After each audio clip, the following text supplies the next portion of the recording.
안녕하세요, 닥터비입니다. 오늘은 전립선 비대증에 대해서 알아보는 시간을 갖도록 하겠습니다. 전립선 비대증은 인구의 노령화, 서구화된 식습관, 삶의 질의 향상으로 그 빈도가 점점 증가하고 있는 질환입니다. 전립선이 비대해져 있으며 소변이 나오는 길이 회색이 되어 있고 빈뇨, 절박뇨, 야간뇨 등 다양한 하부 요로 증상들이 같이 동반되어 있는 질환을 의미를 합니다. 전립선이 어떤 역할을 하는지에 대해서 좀 궁금해하시는 분들이 계실 것 같은데 간략하게 설명을 드리겠습니다. 전립선의 경우 방광목 아래쪽에 호두만한 크기로 위치하고 있는 남성 장기입니다. 사정을 할 때 나오는 사정액 중에서 정액장액이라는 액체 성분이 있는데 정액장액의 6분의 1 정도에 해당하는 점액을 분비하는 장기라고 보시면 됩니다. 이 외에 몸에 필요한 여러 가지 단백질을 분비하는 일종의 세매 역할을 하는 장기라고 보시면 됩니다. 이러한 전립선 퍼지는 질환인 전립선 비대증의 원인에 대해서 설명드리겠습니다. 발생 기전이 명확하게 밝혀지지는 않았지만 노화로 인한 남성 호르몬의 지속적인 노출, 염증이나 유전,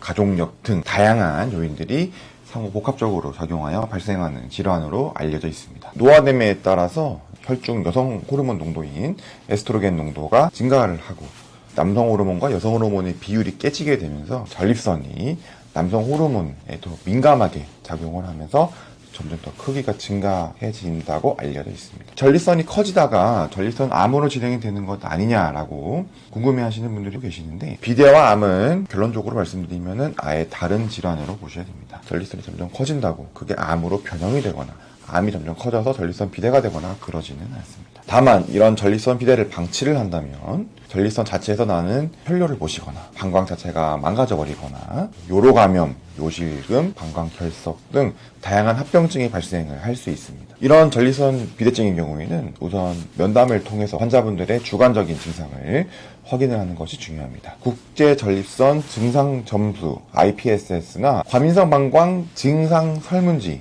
OABSS라고 하는 두 가지 설문지를 통해서 환자분의 주관적인 증상을 체크를 하게 됩니다. 그 다음에 항문에 손가락을 넣어서 전립선을 만져보는 직장 수지 검사, 그리고 전립선 수치인 PSA, 전립선의 크기를 모양을 확인할 수 있는 전립선 초음파, 소변의 속도를 측정할 수 있는 요속 검사, 환자분들이 하루 중에 얼마나 배뇨를 하고 얼마나 수분을 섭취를 하는지 일일이 체크를 하는 배뇨일지 등 다양한 검사들을 통해서 전립선 비대를 진단을 내릴 수 있습니다.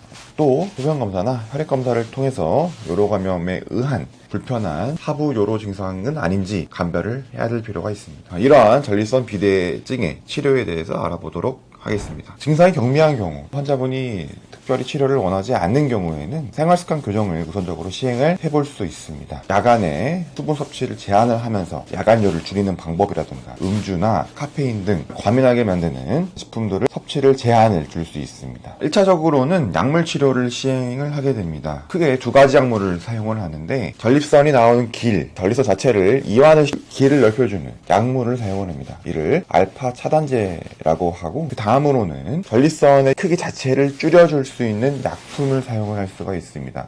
5알파 환원 효소 억제제라는 약을 사용을 하는데 프로스카나 프로페시아 등 약제들을 사용할 수가 있습니다. 전립선 자체에 작용하는 약들이 아니라 방광의 불편한 증상들을 해결을 해줄 수 있는 약제를 보조적으로 사용을 할 수가 있는데 과민한 방광을 조금 둔감하게 해줄 수 있는 베타3 아드레날린 수용체 자극제나 항무스카린제제 등을 사용을 할 수 있습니다. 시중에서 베타미가 같은 약제들이 있습니다. 이런 약물 치료에도 효과가 경미하거나 요로 감염이 동반돼서 계속적으로 반복될 경우, 혈뇨가 심하거나 방광 안에 돌이 차 있는 방광 결석이 동반이 되어 있는 경우에는 수술적인 치료를 고려를 해야 됩니다. 전립선 비대 자체는 전립선 안쪽 벽이 두꺼워져서 소변이 잘 나오지 않기 때문에 안쪽 벽을 긁어주는 수술적인 치료를 시행을 하는데 내시경 끝에 전기칼을 달아서 긁어주는 경요도 전립선 절제술이나 전기칼 대신에 레이저를 달아서 깎아주는 홀랩 수술, 그 밖에 덜 비침습적으로 할 수 있는 시술적인 치료로 열 소작술이나 침 소작술 치료가 있고 전립선 양 끝을 결차를 시켜서 길을 넓혀주는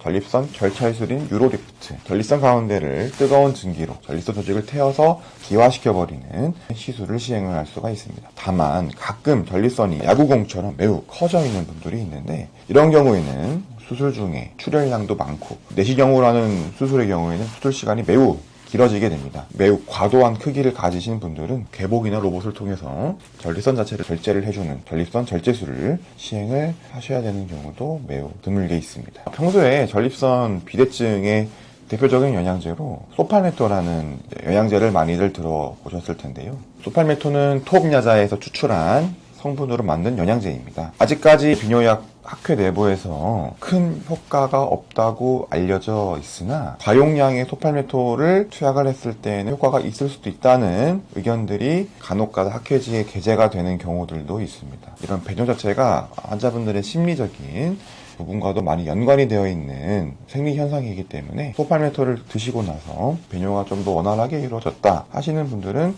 소팔메토를 드시는 것도 심리적 안정감에 도움을 줄 수 있습니다. 그러나 아직까지는 명확한 효과가 있다고 입증이 되어 있지는 않는 상황입니다. 오늘은 여기까지 이야기해 보겠습니다. 모두들 닥터 B 하세요.